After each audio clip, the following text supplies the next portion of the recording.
Welcome back to my YouTube channel journey with Ranaya. അപ്പോൾ എല്ലാവരും സുഖമായിട്ടും സന്തോഷമായിട്ടും ഇരിക്കുകയല്ലേ? അങ്ങനെ അല്ലാന്നുണ്ടെങ്കിൽ സുഖമായിട്ടും സന്തോഷമായിട്ടും തന്നെ ഇരിക്കുക കേട്ടോ. അപ്പോൾ ഇന്ന് നിങ്ങളുടെ തംബ്നെയിലിൽ കണ്ടതുപോലെ തന്നെ നമ്മുടെ ഇന്നത്തെ ടോപ്പിക് എന്ന് പറയുന്നത് how to build a confidence. എങ്ങനെ നമ്മളൊരു കോൺഫിഡൻസ് ബിൽഡപ്പ് ചെയ്യണം, especially when we are a fresher. നമ്മളൊരു ന്യൂ ടീച്ചറാണ്, നമ്മളൊരു ഫ്രഷർ ആണെന്നുണ്ടെങ്കിൽ നമ്മൾ എങ്ങനെ നമ്മുടെ കോൺഫിഡൻസ് ബിൽഡപ്പ് ചെയ്ത് കൊണ്ടുവരണം എന്നുള്ളതാണ് ഇന്നത്തെ നമ്മുടെ ടോപ്പിക് എന്ന് പറയുന്നത്. അപ്പോൾ ഞാൻ ഈ ടോപ്പിക് ആക്ച്വലി ചെയ്യാനായിട്ടുള്ളൊരു റീസൺ എന്ന് പറയുന്നത് എനിക്ക് വന്ന ഒരു മെസ്സേജാണ് കേട്ടോ, ഒരു പേഴ്സണൽ മെസ്സേജാണ്.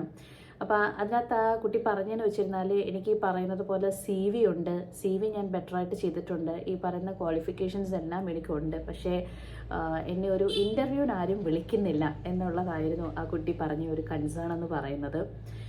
അപ്പോൾ അങ്ങനെയൊക്കെ ഫേസ് ചെയ്യുന്ന ആൾക്കാരോട് എനിക്ക് പറയാനുള്ളത്, നമ്മൾ കീപ്പ് ഓൺ ട്രൈയിങ് എന്നുള്ളതാണ് എനിക്ക് പറയാനുള്ളത്. എല്ലാത്തിനും ഉപരി ഒരു സമയം എന്ന് പറയുന്ന ഒരു സംഗതി ഉണ്ട് കേട്ടോ. അപ്പം നമ്മൾ എല്ലാത്തിനും അതിൻ്റേതായ സമയം ഉണ്ട് ദാസ എന്നല്ലേ പറയുന്നത്. അപ്പം നമ്മൾ കീപ്പ് ഓൺ ട്രൈയിങ്. ഓക്കെ, ഇപ്പോൾ എനിക്കും ഒന്നും ഇപ്പം അബുദാബിയിൽ ചെന്നപ്പോൾ ശരിയാണ് പെട്ടെന്ന് കിട്ടിയിരുന്നു, പക്ഷേ നാട്ടിലൊക്കെ ഞാൻ കുറേ കിടന്ന് കഷ്ടപ്പെട്ടിട്ടൊക്കെ തന്നെയാണ് ജോലിയൊക്കെ ആദ്യ സമയത്തൊക്കെ കിട്ടിയിട്ടുള്ളത്. കിട്ടിയെടുത്തുനിന്ന് റിജക്റ്റ് ചെയ്യുക, ഇങ്ങനെയൊക്കെ ഉള്ള എക്സ്പീരിയൻസസ്, നിൽക്കുന്ന നിപ്പിന് ഓക്കെ നിങ്ങളുടെ പണി ഇന്നത്തോടെ കഴിഞ്ഞു എന്ന് പറയുന്ന എക്സ്പീരിയൻസസ് ഉണ്ടായിട്ടുണ്ട്. അപ്പം അങ്ങനെ നമ്മൾ ഫെഡപ്പ് ആവാൻ പാടില്ല. നമുക്ക് എവിടെയെങ്കിലും ഒരു നല്ല സമയം നമുക്ക് വരും കേട്ടോ. അപ്പോൾ അങ്ങനെയൊക്കെ ആരെങ്കിലും വിഷമിക്കുന്നു എന്നുണ്ടെങ്കിൽ എനിക്കതാണ് പറയാനുള്ളത്. അങ്ങനെ നമ്മൾ എവിടെന്നെങ്കിലും ഒരു പ്രാവശ്യം റിജക്റ്റ് ആയി എന്ന് വെച്ചിട്ട് നമ്മുടെ എല്ലാം അവിടെ തീർന്നു എന്നൊന്നും വിചാരിച്ചിരിക്കരുത് കേട്ടോ. Keep on trying. നമുക്ക് അടുത്ത സ്റ്റെപ്സ് ഒന്നും നഷ്ടപ്പെടുന്നത് നമുക്ക് അതിനേക്കാളും നല്ലതായിട്ട് തിരിച്ചു വരാൻ തന്നെയാണ് കേട്ടോ. അപ്പോൾ കീപ്പ് ഓൺ ട്രൈയിങ്. നല്ല രീതിയിൽ പോസിറ്റീവായിട്ട് ചിന്തിച്ച് നമ്മൾ അടുത്തടുത്ത സ്റ്റെപ്സ് കയറാനായിട്ട് നോക്കുക, അത്രയേ ഉള്ളൂ കേട്ടോ.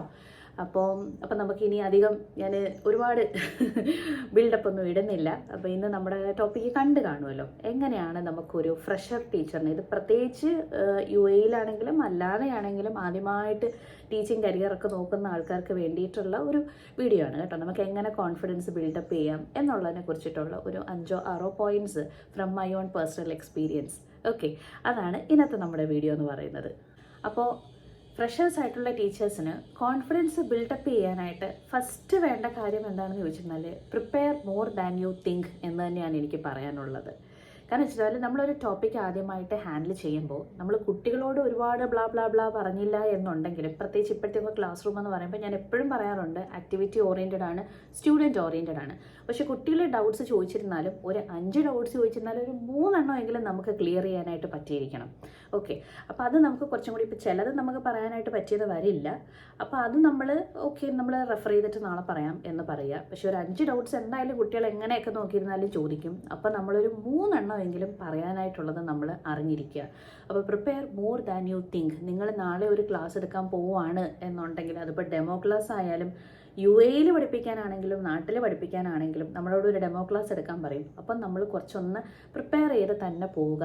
അത്യാവശ്യം ബാക്കിയുള്ളവർ ആ ടോപ്പിക്സിനെ കുറിച്ച് എന്തൊക്കെയാണ് പറയുന്നത്, നമുക്കറിയാവുന്നതിനേക്കാൾ കൂടുതൽ കാര്യങ്ങൾ അവർ എന്തെങ്കിലുമൊക്കെ പറയുന്നുണ്ടോ എന്നൊക്കെ കാര്യങ്ങളൊക്കെ ഒന്ന് നോട്ട് ഡൗൺ ചെയ്ത് വെച്ചിട്ട് പോയിരുന്നാൽ എപ്പോഴും ആ ഒരു പ്രിപ്പറേഷൻ നന്നാവുമ്പോൾ നമുക്ക് ഓട്ടോമാറ്റിക്കായിട്ട് കോൺഫിഡൻസ് വരും. ഈ കോൺഫിഡൻസ് ഇല്ലാതെ പോകുന്നത് എന്തുകൊണ്ടാണ്? ലാക്ക് ഓഫ് പ്രിപ്പറേഷൻ കൊണ്ടാണ്. നമ്മൾ പ്രിപ്പയർഡ് അല്ലേ, നമ്മൾ തയ്യാറാവാതെ ഇരിക്കുമ്പോഴാണ് നമുക്കൊരു കോൺഫിഡൻസ് ഇല്ലാതെ പോകുന്നത്. അപ്പോൾ മാക്സിമം നന്നായിട്ട് പ്രിപ്പയർ ചെയ്തുകൊണ്ട് പോകാൻ നോക്കുക. ഓക്കെ, അപ്പോൾ ഇനി സെക്കൻഡ് പോയിന്റ് എന്ന് പറയുന്നത്, always keep that in your mind, it's okay. ആ ഒരു ഫ്രേസ് എപ്പോഴും നമ്മുടെ മൈൻഡിൽ വെച്ചേക്കുക, ഇറ്റ്സ് ഓക്കെ എന്നുള്ള കാര്യം. ഇപ്പം ചില സമയത്ത് നമുക്ക് എല്ലാ ദിവസവും നമുക്ക് ഭയങ്കര നല്ല ദിവസങ്ങളായിരിക്കില്ല. ഇപ്പം ചില ദിവസം ഇപ്പം നമ്മളൊരു ഡെമോ ക്ലാസ്സിന് ആദ്യമായിട്ട് പോവുകയെന്ന് വെച്ചിരുന്നു. അപ്പോൾ ആദ്യമായിട്ട് പോവുകയാണെന്നുണ്ടെങ്കിൽ ചിലപ്പോൾ നമ്മൾ വിചാരിച്ച പോലെ നമുക്ക് എടുക്കാൻ പറ്റിയെന്ന് വരില്ല. ഇപ്പോൾ കുട്ടികൾ ചോദിച്ചപ്പോൾ ഒരു 5 ഡൗട്ട്സ് ചോദിച്ചതിൽ ഞാൻ പറഞ്ഞു 3 എങ്കിലും ക്ലിയർ ചെയ്യാൻ പറ്റണം. ചിലപ്പോൾ നമുക്ക് 2 ക്ലിയർ ചെയ്യാൻ പറ്റിയുള്ളൂ എന്ന് വിചാരിക്കുക, 3 നമുക്ക് പറ്റിയില്ല. ഇനി കുട്ടികളല്ലാന്നുണ്ടെങ്കിൽ നമ്മൾ ഒരു ഇൻ്റർവ്യൂ ചെയ്യുന്ന സമയത്ത് നമ്മുടെ മുന്നിലിരിക്കുന്ന ആൾ, നമ്മുടെ ഒബ്സർവർ, ഇൻ്റർവ്യൂവർ നമ്മളോട് ക്വസ്റ്റ്യൻ ചോദിക്കുമ്പോൾ നമുക്കൊരു 5 2 പറയാൻ പറ്റുള്ളൂ എന്ന് വിചാരിക്കുക. അപ്പോഴും നമ്മൾ മൈൻഡിൽ പറയുക, ഇറ്റ്സ് ഓക്കെ. അവിടെ ആരും വന്ന് നമ്മളെ അടിച്ചു കൊല്ലാനൊന്നും പോകുന്നില്ല. ഓക്കെ, അപ്പോൾ അത് എപ്പോഴും ഒന്ന് മൈൻഡിൽ വെച്ചേക്കാം. ഇപ്പോൾ ചില സമയത്ത് ചിലർ ഭയങ്കരമായിട്ട് ടെൻഷനാവും. ഒരുപാട് പേർക്കും ഈ ടെൻഷൻ ഒരു വലിയ പ്രശ്നമാണ് കേട്ടോ. എനിക്ക് അത്രയും പറയാൻ പറ്റിയില്ല, എനിക്ക് ഇത്രയും പറയാൻ പറ്റിയില്ല, ഞാൻ അത്രേ പറഞ്ഞുള്ളൂ, ഇത്രേ പറഞ്ഞുള്ളൂ എന്ന് വിചാരിക്കാറുണ്ട്. അങ്ങനെയൊന്നും നമ്മളങ്ങ് ഓവറായിട്ട് ചളമാക്കരുതേ അപ്പുക്കുട്ടന്മാരെ കേട്ടോ. അപ്പോൾ നമ്മൾ കുറച്ചൊന്ന് stay calm and cool, it's okay. ഇപ്പം നിനക്ക് അത്രേ പറയാൻ പറ്റുള്ളൂ, നമ്മളോട് തന്നെ ഒന്ന് സംസാരിക്കുക, അത്രേ പറയാൻ പറ്റുള്ളൂ, ഓക്കെ. ആരും നമ്മളെ അടിച്ചു കൊല്ലാനൊന്നും പോകുന്നില്ല. നമ്മൾ പ്രിപ്പയർ ചെയ്തിട്ട് പോകുന്ന ആൾക്കാരുടെ കാര്യമാണ് കേട്ടോ ഞാൻ പറയുന്നത്. അണ്ടർ പ്രിപ്പറേഷനിൽ പോകുന്ന കാര്യമല്ല ഞാൻ പറഞ്ഞത്. പ്രിപ്പയർ ചെയ്തിട്ടും നമുക്ക് ചിലതൊക്കെ ഒന്ന് ക്ലിയർ ചെയ്യാൻ പറ്റിയില്ല എന്നുണ്ടെങ്കിൽ say to yourself it's okay. You are the best person to motivate yourself, വേറെ ആരുമല്ല കേട്ടോ. അപ്പോൾ എപ്പോഴാണെങ്കിലും ഞാനൊക്കെ ഇത് ഒരുപാട് പ്രാവശ്യം പറഞ്ഞിട്ടുണ്ട് കേട്ടോ, ഇറ്റ്സ് ഓക്കെ. എന്തെല്ലാം മണ്ടത്തരങ്ങൾ നമ്മൾ കാണിച്ചു വെക്കാറുണ്ടല്ലേ. അപ്പോൾ നമ്മളോട് പറയാം സാരമില്ല ഇറ്റ്സ് ഓക്കെ എന്ന് നമ്മളൊന്ന് പറഞ്ഞേക്കുക കേട്ടോ. അതൊക്കെ നമ്മുടെ കോൺഫിഡൻസ് ബൂസ്റ്റപ്പ് ചെയ്യാനായിട്ട് വളരെ ഹെൽപ്പ് ചെയ്യും. അനുഭവം ഗുരു. അപ്പോൾ ഇനി നമ്മുടെ തേർഡ് പോയിന്റ് എന്ന് പറയുന്നത് പ്രാക്ടീസ് സ്പീക്കിംഗ് വിത്ത് അതോറിറ്റി എന്നുള്ളതാണ്. പ്രത്യേകിച്ച് നമ്മളൊരു ഡെമോ ക്ലാസ്സിനൊക്കെ ഫസ്റ്റ് ടൈം പോകുമ്പോഴോ പുതിയ ടീച്ചേഴ്സ് അവരുടെ ആദ്യമായിട്ടുള്ള ക്ലാസ്സസിനൊക്കെ പോകുന്ന സമയത്ത് നമുക്ക് ആ ഒരു സ്പീക്കിംഗ് അതോറിറ്റി ഉണ്ടായിരിക്കണം. വിച്ച് മീൻസ് നമ്മൾ what we are talking about, what is our topic, what we are talking about എന്നുള്ളതിനെ കുറിച്ച്, to whom we are talking, ആ ഒരു ടോപ്പിക്കിനെ കുറിച്ച് നല്ല ഒരു ജ്ഞാനം ഉണ്ടായിരിക്കണം. ആരോടാണ് നമ്മൾ സംസാരിക്കുന്നത്, അതേപോലെ നമ്മുടെ ആ ഒരു സ്പീക്കിംഗ് സ്കില്ലൊക്കെ അത് വേണ്ടി വന്നിരുന്നാൽ 1-2 പ്രാവശ്യം പ്രാക്ടീസ് ചെയ്തിട്ടൊക്കെ തന്നെ ഒന്ന് പോകുക. പ്രത്യേകിച്ച് ഫ്രഷേഴ്സ്. ഇപ്പം വളരെ ഒരു എക്സ്പീരിയൻസ്ഡ് ആയിട്ടുള്ള ടീച്ചേഴ്സൊക്കെ എങ്ങനെ പോയിരുന്നിരുന്നാലും നമ്മൾ 4 കാലിൽ തന്നെ വീഴാൻ പിന്നെ പഠിച്ചു വന്നോളും കേട്ടോ. ഞാനിത് ആദ്യമായിട്ടൊക്കെ ടീച്ചിങ്ങിന് പോകുന്ന ആൾക്കാർ, പിന്നെ കുറച്ച് ഗ്യാപ്പ് വന്നിട്ട് ഇപ്പോൾ ടീച്ചിങ്ങിനൊക്കെ കയറുന്ന ആൾക്കാർക്ക് ഒരു ഇച്ചിരി കോൺഫിഡൻസ് ലെവൽ കുറഞ്ഞായിരിക്കും നിൽക്കുന്നത്. അപ്പോൾ അവർക്കും കൂടെ വേണ്ടിയിട്ടാണ് ഇതൊക്കെ പറയുന്നത് കേട്ടോ. നമ്മുടെ ആ ഒരു സ്പീക്കിംഗ് സ്കില്ലും ആ ഒരു സ്പീക്കിംഗ് അതോറിറ്റിയും ഒക്കെ ഒന്ന് പ്രാക്ടീസ് ചെയ്ത് തന്നെ പോവുക കേട്ടോ. ഇപ്പോൾ ഈ ഭയങ്കര ഇതൊക്കെ പറയുന്ന ആൾക്കാരൊക്കെ ഇവരൊക്കെ ഇങ്ങനെയൊക്കെ ചെയ്തിട്ട് തന്നെ വന്നവരാണ് കേട്ടോ. അല്ലാതെ ഓൾ ഓഫ് എ സഡൻ ചില എക്സ്ട്രാ ഓർഡിനറി ബ്രില്യൻ്റ് ഒക്കെ കാണുമായിരിക്കും. ഓൾ ഓഫ് എ സഡൻ എന്ത് ചോദിച്ചിരുന്നാലും ഭയങ്കരമായിട്ട് പറയാൻ അറിയാവുന്ന, അല്ലാതെയുള്ള ഞാനൊരു ആവറേജ് ആൻഡ് എബോവ് ആവറേജ് ലെവലിലുള്ള ആൾക്കാരുടെ കാര്യമാണ് കേട്ടോ പറയുന്നത്. അപ്പോൾ ഒന്നും പ്രാക്ടീസ് ചെയ്ത് നമ്മൾ ആ ഒരു ക്ലാസ് തുടങ്ങുന്നതിന് 2 ദിവസം മുന്നേ തന്നെ ഒന്ന് പ്രാക്ടീസൊക്കെ ചെയ്ത് നമ്മുടെ പ്രൊനൗൺസിയേഷനൊക്കെ ഒന്ന് റെഡിയാക്കിയിട്ട് വേണം പോകാനായിട്ട്. Especially English teachers. കാരണം നമ്മുടെ പ്രൊനൗൺസിയേഷൻ എവിടെയെങ്കിലും ഒന്ന് തെറ്റി കഴിഞ്ഞിരുന്നാൽ അത് തന്നെ ദേ വിൽ പിൻ പോയിന്റ്, അത് തന്നെ അവരൊന്ന് ഹൈലൈറ്റ് ചെയ്ത് പറയും. അപ്പോൾ അത് കാരണം പ്രൊനൗൺസിയേഷനൊക്കെ ഒന്ന് ഓക്കെ ആക്കി, അതേപോലെ ഒരു കുട്ടികളുമായിട്ടുള്ളൊരു ഒരു ഗുഡ് റാപ്പോർട്ട് ക്രിയേറ്റ് ചെയ്യാനൊക്കെ ഒന്ന് പ്രാക്ടീസ് ചെയ്തിട്ട് തന്നെ പോവുക. കണ്ണാടിയുടെ മുന്നിൽ നിന്നൊക്കെ ഒന്ന് അഭിനയിച്ചോളൂ, അതിനകത്തൊന്നും യാതൊരു തെറ്റുമില്ല കേട്ടോ. അപ്പം നമുക്ക് കുറേ കൂടെ നല്ല കോൺഫിഡൻസ് കിട്ടും. നമ്മൾ പറയുമ്പോൾ എങ്ങനെയുണ്ട്, നമ്മുടെ ലാംഗ്വേജ് എങ്ങനെയുണ്ട് എന്നൊക്കെ ഉള്ളത് that really helps to boost up our confidence കേട്ടോ. അപ്പോൾ ആ ഒരു സ്പീക്കിംഗ് അതോറിറ്റിയും കൂടെ ഒന്ന് കൊണ്ടുവരിക. ഇനി അടുത്ത പോയിന്റ് എന്ന് പറയുന്നത് observe and learn from experienced teachers എന്നുള്ളതാണ്. ഇപ്പം നമ്മളിപ്പോൾ ഒരു UAE ഒരു ടീച്ചിങ് ജോബിന് കയറുമ്പോൾ നമുക്കറിയാം, ഇനി അറിഞ്ഞൂടാത്തവരുണ്ടെങ്കിൽ അറിഞ്ഞിരിക്കുക, നമ്മുടെ ക്ലാസ്സസ് ഒബ്സർവ് ചെയ്യാനായിട്ട് ആൾക്കാർ വരും. അത് നമ്മുടെ പ്രിൻസിപ്പളാവാം, നമ്മുടെ HOD ആവാം, നമ്മുടെ സീനിയർ ടീച്ചേഴ്സ് ആവാം, ചിലപ്പോൾ ഇവരെല്ലാവരും കൂടെ ഒരുമിച്ച് വരാം.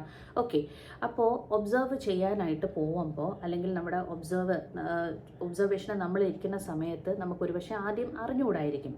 അപ്പോൾ അത് എങ്ങനെ പ്രസൻറ്റ് ചെയ്യണം എന്നൊന്നും അറിഞ്ഞുകൂടായിരിക്കും. അപ്പോൾ അങ്ങനെയുള്ള സിറ്റുവേഷൻസ് ഒക്കെ ഒഴിവാക്കാനായിട്ട് നമ്മൾ സീനിയർ ടീച്ചേഴ്സിൻ്റെ ക്ലാസ്സസ് ഒന്ന് ഒബ്സർവ് ചെയ്യാനായിട്ട് പോവുക കേട്ടോ.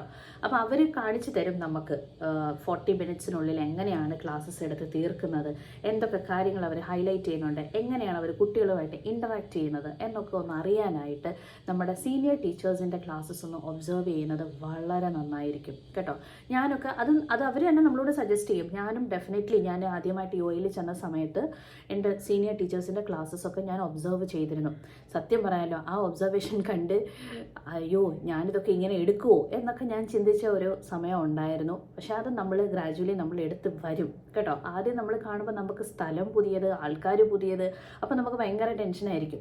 പക്ഷേ അതൊന്നുമല്ല, നമ്മൾ എങ്ങനെ പോയിരുന്നാലും ഗ്രാജുവലി ആ ഒരു ട്രാക്കിലേക്ക് വരും. ആദ്യമൊക്കെ ഞാനും ഒബ്സർവേഷനൊക്കെ കണ്ടപ്പോൾ എൻ്റെ സീനിയർ ടീച്ചേഴ്സിൻ്റെ അത് കണ്ട് പഠിക്കാൻ വേണ്ടിയിട്ടാണ് പോയത്, എങ്ങനെയാണ് ഇവരിത് ചെയ്യുന്നതെന്നുള്ളത്. എൻ്റെ അന്ന് HOD ആണ് പറഞ്ഞത് you have to visit 1 teachers class എന്നുള്ളത്. അങ്ങനെ ഞാൻ പോയതൊരു ബെസ്റ്റ് ടീച്ചറിൻ്റെ ക്ലാസ്സിലുമായിരുന്നു.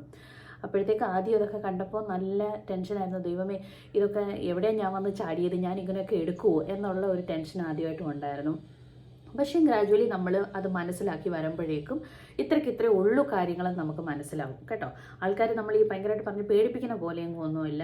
ആദ്യത്തെ ചിലപ്പോൾ 1-2 ക്ലാസ് നമുക്ക് ഇച്ചിരി പാടായിരിക്കും ഒബ്സർവ് ചെയ്യാനൊക്കെ വരുമ്പോഴാണെങ്കിൽ. നമ്മൾ ചിലപ്പോൾ ആ ഒരു ടൈം ഫ്രെയിം അനുസരിച്ച് നമ്മൾ കംപ്ലീറ്റ് ചെയ്തെന്ന് വരില്ല. പക്ഷേ ഗ്രാജുവലി നമ്മൾ വന്നിരിക്കും കേട്ടോ. അതൊക്കെ അഡ്ജസ്റ്റ് ചെയ്യാനൊക്കെ നമ്മൾ പഠിച്ചോളും. അപ്പോൾ നമ്മൾ സീനിയർ ടീച്ചേഴ്സിൻ്റെ ക്ലാസ്സസ് കാണുമ്പോൾ എനിക്കന്നത് വലിയൊരു കാര്യമായിരുന്നു കേട്ടോ. എങ്ങനെയാണ് ഇത് ലിങ്ക് ചെയ്യേണ്ടത് എന്നുള്ള ഒരു ഐഡിയ കിട്ടി. എങ്ങനെയാണ് ഇവിടുത്തെ വേ ഓഫ് ടീച്ചിങ് എന്നുള്ള കാര്യം ഒക്കെ എനിക്ക് മനസ്സിലായി. കാരണം നാട്ടിലെ പോലെ അല്ലല്ലോ അവിടുത്തെ ഒരു ടീച്ചിങ് എന്ന് പറയുന്നത്. അപ്പം എങ്ങനെയാണ് ഇവിടെ കണക്ട് ചെയ്ത് പഠിപ്പിക്കേണ്ടത് എന്നൊക്കെ ഉള്ള കാര്യം ഞാൻ മനസ്സിലാക്കിയത് ഒരു ഒബ്സർവേഷൻ, സീനിയർ ടീച്ചറിൻ്റെ ഒബ്സർവേഷൻ ക്ലാസ് കണ്ടപ്പോഴാണ്. അത് വളരെ യൂസ്ഫുള്ളാണ് കേട്ടോ. 1-2 ഒക്കെ ഒബ്സർവേഷൻ കാണാൻ പറ്റിയാൽ കാണാനങ്ങ് ശ്രമിച്ചേക്കുക കേട്ടോ. അത്രയും നമുക്ക് കൂടുതൽ മനസ്സിലാക്കി എടുക്കാൻ പറ്റും. ഓക്കെ, അപ്പോൾ ഇനി അടുത്ത പോയിന്റ് എന്ന് പറയുന്നത് seek feedback from your teachers. നമ്മുടെ ക്ലാസ് ഒബ്സർവ് ചെയ്യാൻ വന്ന ടീച്ചേഴ്സിൻ്റെ അടുത്ത് നിന്ന്, അത് ചിലപ്പോൾ നിങ്ങളുടെ പ്രിൻസിപ്പൽ ആവാം, നിങ്ങളുടെ HOD ആവാം, നിങ്ങളുടെ സീനിയർ ടീച്ചേഴ്സ് ആവാം, ആരുടെയാണെന്നുണ്ടെങ്കിലും നമ്മൾ അവരുടെ കയ്യിൽ നിന്ന് ഫീഡ്ബാക്ക് വാങ്ങിക്കുക. Definitely we need to know അല്ലേ, നമ്മുടെ ക്ലാസ്സസ് എങ്ങനെ ഉണ്ടായിരുന്നു എന്നുള്ള കാര്യം നമുക്ക് അറിയേണ്ടതായിട്ടുണ്ട് അല്ലേ. Where we need to improve, എവിടെയാണ് നമ്മൾ ഇംപ്രൂവ് ചെയ്യേണ്ടത് എന്നൊക്കെ ഉള്ള കാര്യം അറിയണം എന്നുണ്ടെങ്കിൽ definitely we need to seek the feedback from our observers. അത് മാൻഡേറ്ററി ആയിട്ട് നമ്മുടെ ഒരു പ്രിൻസിപ്പിളായിട്ട് അത് കൊണ്ട് നടക്കുക. ചിലർ എന്താണ് ഈ ഫീഡ്ബാക്ക് വാങ്ങിക്കത്തില്ല. ആദ്യ സമയത്തൊക്കെ എൻ്റെ പേഴ്സണൽ എക്സ്പീരിയൻസ് ആണ് കേട്ടോ. ആദ്യ സമയത്തൊക്കെ എൻ്റെ ആദ്യത്തെ ഒബ്സർവേഷൻ ക്ലാസ്സൊക്കെ നല്ല ഫ്ലോപ്പായിരുന്നു കേട്ടോ. അതൊക്കെ ഞാൻ പിന്നീട് ഒരു അവസരത്തിൽ പറയാം. അപ്പോൾ എനിക്ക് ഈ ഫീഡ്ബാക്ക് ചെന്ന് മേടിക്കാൻ ഭയങ്കര ഒരു പേടിയായിരുന്നു. അപ്പം ഞാനിങ്ങനെ മനസ്സിൽ വിചാരിക്കേണ്ടത് ദൈവമേ, കുറ്റം പറയാനാണല്ലോ പോകുന്നത്, അത് കേൾക്കാനാണല്ലോ ഞാൻ ഈ പോകുന്നത്, എന്തിനാ പോകുന്നതെന്നൊക്കെ ഞാൻ അന്ന് വിചാരിക്കുമായിരുന്നു. പക്ഷേ അങ്ങനെ അല്ല നമുക്ക്. പക്ഷേ എൻ്റെ സ്കൂളിലൊക്കെ എന്ന് പറഞ്ഞിരുന്നാൽ മാൻഡേറ്ററി ആണ് കേട്ടോ. അതായത് ഒബ്സർവേഷൻ ചെയ്തു എന്നുണ്ടെങ്കിൽ നമ്മൾ ചെന്ന് ഫീഡ്ബാക്ക് വാങ്ങിക്കാനുള്ളത് മാൻഡേറ്ററി ആണ്. ചില സ്കൂൾസിൽ അത് മാൻഡേറ്ററി ആയിരിക്കില്ല. നമ്മൾ തന്നെ ചെല്ലണം, ചെന്ന് തന്നെ ചോദിച്ച് അങ്ങോട്ട് മേടിക്കണം ഫീഡ്ബാക്ക് ഇതാന്ന് പറഞ്ഞിട്ട്. പക്ഷെ എൻ്റെ സ്കൂൾസിൽ അങ്ങനെയല്ല, ഫീഡ്ബാക്ക് റെഡിയാക്കിയിട്ട് ഇങ്ങോട്ട് വിളിക്കും. അപ്പോൾ അന്നൊക്കെ ആദ്യമൊക്കെ അങ്ങനെ വിചാരിക്കുമായിരുന്നു, ദൈവമേ കുറ്റമൊക്കെ പറയുമല്ലോ, ഇപ്പോൾ ഇത് കേൾക്കാനാണല്ലോ പോകുന്നതെന്നൊക്കെ ഉള്ളത്. പക്ഷെ അങ്ങനെ നമ്മൾ വിചാരിച്ചിട്ട് കാര്യമില്ല. മനസ്സോടെയൊക്കെയാണ് ആദ്യമേ പോയതെന്നുണ്ടെങ്കിലും it was very useful for me. നല്ല ക്ലിയർ ആയിട്ട് നമുക്ക് പറഞ്ഞു തരുമായിരുന്നു, ഇന്ന area, this area you have to improve. ഇങ്ങനെ പറഞ്ഞു തന്നിരുന്നാൽ, ഇങ്ങനെ ചെയ്തിരുന്നാൽ that will be more useful, that will be more good.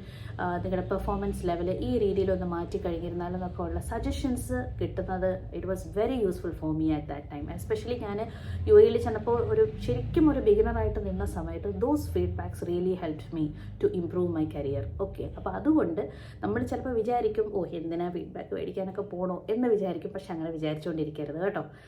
നമ്മൾ പോയി അത് ചോദിച്ച് നമ്മൾ മേടിക്കണം. നമുക്ക് ഇങ്ങോട്ട് തന്നില്ല എന്നുണ്ടെങ്കിൽ പോയി നമ്മൾ ചോദിച്ച് മനസ്സിലാക്കുക, എവിടെയാണ് നമ്മുടെ പോരായ്മകൾ, എവിടെയാണ് way we need to improve എന്നുള്ള കാര്യമൊക്കെ നമ്മൾ തന്നെ ചോദിച്ചൊന്ന് മനസ്സിലാക്കിയിരിക്കുക കേട്ടോ. അപ്പോൾ അതൊക്കെ നമ്മൾ ശരിക്കും ഇമ്പ്രൂവ് ചെയ്യാനായിട്ട് ഹെൽപ്പ് ചെയ്യും. പിന്നെ ഈ ഒബ്സർവേഷൻ്റെ ബേസിസിലാണ് നമ്മൾ ആ സ്കൂളിൽ ഇനി തുടരണോ വേണ്ടയോ എന്നൊക്കെ ഉള്ള കാര്യം തീരുമാനിക്കുന്നതെന്നൊക്കെ പിന്നീടാണ് ഞാൻ മനസ്സിലാക്കിയത് കേട്ടോ. അപ്പോൾ അതുകൊണ്ട് തീർച്ചയായിട്ടും പോയി നമ്മൾ ഫീഡ്ബാക്ക് വാങ്ങിക്കുക നമ്മുടെ എക്സ്പീരിയൻസ്ഡ് ആയിട്ടുള്ള ടീച്ചേഴ്സിൻ്റെ കയ്യിൽ നിന്ന്, നമ്മുടെ ഒബ്സർവ് ചെയ്യുന്ന ആൾക്കാരുടെ കയ്യിൽ നിന്ന് ഒരു മടിയും കൂടാതെ നമ്മൾ പോയി ഫീഡ്ബാക്കൊക്കെ വാങ്ങിക്കുക കേട്ടോ. ഇനി അടുത്ത പോയിന്റ് എന്ന് പറയുന്നത് സ്റ്റേ കാം അണ്ടർ പ്രഷർ. കുറച്ചും കൂടി സിമ്പിളായിട്ട് പറയുകയാണെന്നുണ്ടെങ്കിൽ പാലം കുലുങ്ങിയാലും കേളൻ കുലുങ്ങില്ല എന്ന് പറയില്ലേ. അപ്പോൾ അതേപോലെ നമ്മുടെ പാലം കുലുങ്ങിയാലും നമ്മൾ കുലുങ്ങാൻ പാടില്ല. ഓക്കെ, അതായത് പ്രത്യേകിച്ച് നമ്മുടെ ആദ്യത്തെ ഒബ്സർവേഷൻ ക്ലാസ്സിൽ, എൻ്റെ ആദ്യത്തെ ഒബ്സർവേഷൻ ക്ലാസ്സിന് എല്ലാവരും വന്നു കേട്ടോ. ദൈവം സഹായിച്ച് എൻ്റെ HOD വന്നു, എൻ്റെ പ്രിൻസിപ്പൾ വന്നു, എൻ്റെ വൈസ് പ്രിൻസിപ്പൾ വന്നു, എല്ലാവരും വന്നായിരുന്നു. അപ്പം നമുക്ക് ഓട്ടോമാറ്റിക്കായിട്ട് ഫസ്റ്റ് ഒബ്സർവേഷനൊക്കെ ആകുമ്പോൾ ഒരു ടെൻഷനൊക്കെ നമുക്ക് വരും. പിന്നെ ചില ഭയങ്കര എക്സ്ട്രാ ഓർഡിനറി ആൾക്കാർക്ക് ഫസ്റ്റ് ടൈം ആണെങ്കിലും വരത്തില്ലായിരിക്കും. പക്ഷേ എനിക്കൊക്കെ വന്നായിരുന്നു കേട്ടോ. എനിക്കൊരു ചെറിയ ടെൻഷൻ ഉണ്ടായിരുന്നു. ഉള്ളിൽ നല്ല ടെൻഷനാണെങ്കിലും പുറമേ കണ്ടു കഴിഞ്ഞാൽ ഒന്നും തോന്നില്ല, വളരെ കോൺഫിഡൻ്റ് ആയിട്ട് നിൽക്കുന്ന പോലെ തോന്നും. പക്ഷേ ഉള്ളിൽ അങ്ങനെയല്ല, നല്ല ടെൻഷനായിരുന്നു. പക്ഷേ നമുക്ക് ഉള്ളിലകത്ത് അത്രയും ടെൻഷൻ ഉണ്ടെങ്കിലും നമ്മൾ വലിയ ടെൻഷൻ ഇല്ലാത്ത പോലെ കോൺഫിഡൻ്റ് ആയിട്ടൊക്കെ നിന്ന് പറയുക. ആ കോൺഫിഡൻ്റ് ആയിട്ട് നിന്ന് പറയണം എന്നുണ്ടെങ്കിൽ, ക്ലാസ് എടുക്കണം എന്നുണ്ടെങ്കിൽ എന്ത് വേണം, കുറച്ച് നന്നായിട്ട് ആദ്യമേ തന്നെ ഒന്ന് പ്രാക്ടീസ് ചെയ്തിട്ട് പോവുക കേട്ടോ. അപ്പോൾ ഒരു എക്സ്റ്റെൻറ്റ് വരെ നമുക്ക് ആദ്യത്തെ ഡെമോ ക്ലാസ്സിനൊക്കെ ഒരു എക്സ്റ്റെൻറ്റ് വരെ നമുക്ക് ആ ഒരു കോൺഫിഡൻസ് ഉണ്ടാക്കിയെടുക്കാനായിട്ട് ഹെൽപ്പ് ചെയ്യും, നേരത്തെ ഒന്ന് പ്രാക്ടീസ് ചെയ്യുകയാണെന്നുണ്ടെങ്കിൽ. എൻ്റെ കാര്യത്തിൽ ആക്ച്വലി ഞാൻ നേരത്തെയൊക്കെ പ്രാക്ടീസ് ചെയ്തു എന്നുണ്ടെങ്കിലും ഇവരെല്ലാവരും കൂടെ ഒരുമിച്ച് കണ്ടപ്പോൾ ഒരു ചെറിയ ടെൻഷൻ ഉണ്ടായിരുന്നു. പക്ഷേ എന്നിരുന്നാലും ഞാൻ അഭിനയിച്ചൊക്കെ അങ്ങ് നിന്നു. കാരണം വലിയ ടെൻഷനൊന്നും ഇല്ലാത്ത പോലെയൊക്കെ കാണിച്ചൊക്കെ ഞാൻ നിന്നു. അപ്പോൾ അവരിങ്ങോട്ട് പറഞ്ഞു കോൺഫിഡൻ്റ് ആയിരുന്നു എന്നുള്ള കാര്യം എന്നോട് ഇങ്ങോട്ട് പറഞ്ഞു കേട്ടോ, ഞാൻ ഫീഡ്ബാക്ക് വാങ്ങാൻ ചെന്നപ്പോൾ. പക്ഷേ എൻ്റെ ഉള്ളിലറിയാം എനിക്ക് ടെൻഷൻ ഉണ്ടായിരുന്നു എന്നുള്ളത്. പക്ഷേ അവർ നേരത്തെ 1-2 ദിവസമൊക്കെ ഒന്ന് പ്രാക്ടീസ് ചെയ്ത് വെച്ചുകൊണ്ട് പോയോണ്ടാണ് നമുക്ക് ഒരു അഭിനയിച്ചൊക്കെ ഒന്ന് നിൽക്കാൻ പറ്റിയത് കേട്ടോ. അപ്പോൾ നമുക്ക് ടെൻഷൻ ഉണ്ടെന്നുണ്ടെങ്കിലും ആ ഒരു പ്രഷറൊക്കെ ഒന്ന് റെഡ്യൂസ് ചെയ്ത് നമ്മൾ നല്ല കോൺഫിഡൻ്റ് ആയിട്ട് നിൽക്കാനായിട്ട് പറ്റുക. ആ കോൺഫിഡൻസ് വേണം എന്നുണ്ടെങ്കിൽ പ്രാക്ടീസിലൂടെ മാത്രമേ പറ്റത്തുള്ളൂ കേട്ടോ. നമ്മുടെ ടോപ്പിക് എന്താണ്, നമ്മൾ പഠിപ്പിക്കാൻ പോകുന്നു എന്നൊക്കെയുള്ള ഒരു കോൺഫിഡൻസ് ഉണ്ടെന്നുണ്ടെങ്കിൽ നമുക്ക് പാലം കുലുങ്ങിയാലും ഒരുമാതിരി കേളം കുലുങ്ങാതെയൊക്കെ അങ്ങ് നിൽക്കും കേട്ടോ. ഇനി ലാസ്റ്റ് ബട്ട് നോട്ട് ലീസ്റ്റ് എൻ്റെ ഫേവറേറ്റ് ആയിട്ടുള്ളൊരു പോയിൻ്റാണിത്. അതായത് സെലിബ്രേറ്റ് യുവർ സ്മോൾ അച്ചീവ്മെൻറ്റ്സ് എന്നുള്ളത്. അപ്പോൾ അതായത് ഇപ്പോൾ എൻ്റെ ആദ്യത്തെ ഒബ്സർവേഷൻ ക്ലാസ്സൊക്കെ കഴിഞ്ഞിട്ട് എനിക്ക് വലിയ നല്ല ഫീഡ്ബാക്കൊന്നും ആയിരുന്നില്ല അന്ന് കിട്ടിയത്. ഓക്കെ എന്നുള്ളതായിരുന്നു കിട്ടിയിരുന്നിട്ടുള്ളത്. പക്ഷേ ഞാനന്ന് സെലിബ്രേറ്റ് ചെയ്തു കേട്ടോ. അപ്പം നമ്മുടെ ചെറിയ അച്ചീവ്മെൻ്റ് ആണ്. എൻ്റെ മനസ്സിൽ ഞാൻ അപ്പം ചിന്തിച്ചത് ഇത്രയേ ഉള്ളൂ, എന്തായാലും ഈ ഒബ്സർവേഷൻ ക്ലാസ് ഒന്ന് കഴിഞ്ഞ് കിട്ടിയല്ലോ എന്നുള്ള ഒരു സന്തോഷവും സമാധാനവും ഒക്കെ എനിക്കുണ്ടായിരുന്നു കേട്ടോ. അപ്പോൾ അതേപോലെ നമ്മുടെ ചെറിയ ചെറിയ അച്ചീവ്മെൻറ്റ്സ്, ഒരുപക്ഷെ അത് ഭയങ്കര വലിയ അച്ചീവ്മെൻ്റ് ഒന്നും ആയിരിക്കില്ല, പക്ഷെ നമ്മളെ സംബന്ധിച്ച് നമുക്കൊരു മനസ്സമാധാനം കിട്ടുന്ന ഒരു അച്ചീവ്മെൻ്റ് ആണെന്നുണ്ടെങ്കിൽ definitely you have to celebrate. Okay, അപ്പോൾ എൻ്റെ ഒരു വേ ഓഫ് സെലിബ്രേഷൻ എന്ന് പറയുന്നത് എനിക്ക് ഏറ്റവും ഇഷ്ടം എന്തെങ്കിലും ഒരു ഡ്രസ്സ് വാങ്ങുന്നതോ അല്ലെങ്കിൽ എനിക്ക് എന്തെങ്കിലും ഒരു സാധനം എനിക്ക് വേണ്ടി വാങ്ങുന്നതാണ്. പ്രത്യേകിച്ച് ഡ്രസ്സൊക്കെ ആണെങ്കിൽ ഞാൻ വളരെ ഹാപ്പി. ഓക്കെ, അതേപോലെ ഈ വീഡിയോ കാണുന്ന ഓരോ ആൾക്കാർക്കും അവരുടേതായ എന്തെങ്കിലും ഒരു വീക്ക്നെസ് കാണും അല്ലേ. അപ്പോൾ ചെറിയ ചെറിയ അച്ചീവ്മെൻറ്റ്സ് നിങ്ങൾക്കുണ്ടാവുമ്പോൾ, നമുക്കൊരു മനസ്സമാധാനം കിട്ടുന്ന കാര്യങ്ങളൊക്കെ ഉണ്ടാകുമ്പോൾ ഡെഫിനറ്റ്ലി നമ്മളെ ഒന്ന് ബൂസ്റ്റപ്പ് ചെയ്യാൻ നമുക്ക് വേണ്ടി എന്തെങ്കിലും ഒന്ന് ചെയ്യുക. അതിപ്പോൾ എന്തെങ്കിലും വാങ്ങണം എന്നുള്ളതായിരിക്കില്ല. ഓരോ ആൾക്കാർക്കും അവരുടേതായ എന്തെങ്കിലും കാര്യങ്ങൾ, ചിലർക്ക് പുറത്ത് പോയി ഒരു ഫുഡ് കഴിക്കുന്നതായിരിക്കും അല്ലേ, ചിലർക്ക് ചിലപ്പോൾ ഒരു പടം വരയ്ക്കുന്നതായിരിക്കും. എന്താണോ വാട്ട് മേക്സ് യു ഹാപ്പി, അത് നമ്മളെ ഒന്ന് ബൂസ്റ്റപ്പ് ചെയ്യാനായിട്ട് നമ്മൾ തന്നെ ചെയ്യുക. കാരണം വേറെ ആരും നമ്മളെ വന്ന് ബൂസ്റ്റപ്പ് ചെയ്യാൻ പോകുന്നില്ല കേട്ടോ. അപ്പോൾ ഞാനന്ന് എനിക്ക് ഓർമ്മയുണ്ട്, എൻ്റെ ഫസ്റ്റ് ഒബ്സർവേഷൻ കഴിഞ്ഞപ്പോൾ എനിക്ക് ഭയങ്കര സന്തോഷമായി. അത്ര വലിയ നല്ല ഫീഡ്ബാക്കൊന്നും അല്ലാന്ന് എനിക്ക് അറിയാവുന്നുണ്ടെങ്കിലും ഓക്കെ ഞാനത് എടുത്തല്ലോ എന്നുള്ളൊരു സന്തോഷമായിരുന്നു എനിക്ക്. അപ്പം ഞാൻ അതുപോയി ഒരു ഡ്രസ്സാണ് എനിക്ക് വേണ്ടി വാങ്ങിയത്. ഞാനത് സ്റ്റിൽ ഓർക്കുന്നുണ്ട്. അത് ഇപ്പോഴാണെങ്കിലും ഞാൻ ചെറിയ ചെറിയ കാര്യങ്ങളൊക്കെ വരുമ്പോൾ ഞാൻ അങ്ങനെ ചെയ്യാറുണ്ട് കേട്ടോ. അപ്പോൾ അതെന്ന് പറയുമ്പോൾ നമുക്കൊരു സന്തോഷമാണ്. കൂട്ടത്തിൽ നമുക്കൊരു ഡ്രസ്സ് കിട്ടും, അങ്ങനെയൊക്കെ ഉണ്ട്. അപ്പം നിങ്ങൾക്ക് എന്താണോ ആ ഒരു സന്തോഷം കിട്ടുന്ന കാര്യം, അത് ഒരു സെലിബ്രേറ്റ് ചെയ്യുക. ആ ഒരു അച്ചീവ്മെൻറ്റ് വരുമ്പോൾ, ചെറിയ അച്ചീവ്മെൻറ്റ്സ് ഒക്കെ വരുമ്പോൾ അതൊക്കെ ഒന്ന് സെലിബ്രേറ്റ് ചെയ്യുക കേട്ടോ. ഇതൊക്കെ എന്തിനാണെന്ന് ചോദിച്ചു കഴിഞ്ഞിരുന്നാൽ നമ്മളെ തന്നെ ഒന്ന് ആക്റ്റീവാക്കി വെക്കുന്ന കാര്യങ്ങളാണ് ഇതൊക്കെ നമ്മുടെ കോൺഫിഡൻസ് ബൂസ്റ്റപ്പ് ചെയ്യാനായിട്ട്, നമ്മളെ ഒന്ന് മോട്ടിവേറ്റ് ചെയ്യാനായിട്ട് ഒക്കെ ഒന്ന് ശ്രമിക്കുമ്പോഴത്തേക്ക് നമുക്ക് കോൺഫിഡൻസ് വരും. അപ്പോൾ ഇത്രയുമാണ് എനിക്ക് മെയിനായിട്ട് ഫ്രഷേഴ്സ് ആയിട്ടുള്ള ടീച്ചേഴ്സിനോട് പറയാനായിട്ടുള്ളത്. അപ്പോൾ ഇന്നത്തെ വീഡിയോയിൽ ഇത്രയും കാര്യങ്ങളൊക്കെ ആയിരുന്നു എനിക്ക് നിങ്ങളോട് പറയാനായിട്ടുണ്ടായിരുന്നത്. അപ്പോൾ ഇനി നമുക്ക് മറ്റൊരു വീഡിയോയുമായിട്ട് നമുക്ക് ഉടനെ കാണാം. അപ്പോൾ എനിക്ക് സമയം കിട്ടുന്നതൊക്കെ അനുസരിച്ചിട്ടാണ് ഞാൻ വീഡിയോസൊക്കെ ചെയ്യുന്നത് കേട്ടോ. അപ്പം നല്ല റെസ്പോൺസൊക്കെ തരുന്നതിനും എൻക്വയറീസൊക്കെ വരുന്നതിനും ഒരുപാട് താങ്ക് യു കേട്ടോ. Thank you so much for supporting me. അപ്പോൾ എനിക്ക് അറിയാവുന്ന കാര്യങ്ങളൊക്കെ ഡൗട്ട്സ് ക്ലിയർ ചെയ്ത് ഞാൻ തരും. എനിക്ക് പറ്റുന്ന രീതിയിലൊക്കെ നിങ്ങളെ മോട്ടിവേറ്റ് ചെയ്യാനും ഞാൻ ശ്രമിക്കും കേട്ടോ. അപ്പോൾ നമുക്ക് we can see with yet another video. Thank you so much for supporting me. Bye.